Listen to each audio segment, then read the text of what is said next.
Kapatid, hindi ang kasalanan mo ang dahilan kung bakit mapupunta ka sa impyerno, kundi ang pag-reject mo sa Panginoong Hesukristo.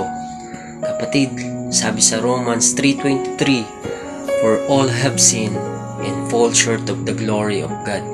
Lahat tayo ay nagkasala at lahat tayo ay mapupunta sa impyerno.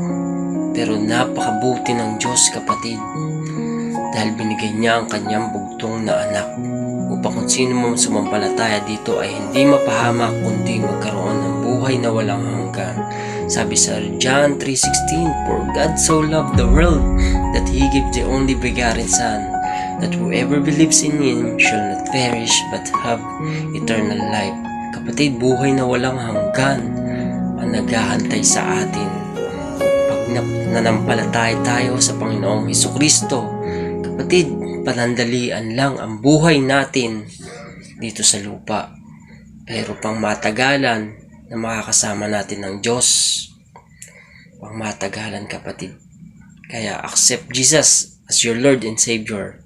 God bless, kapatid, at ingat.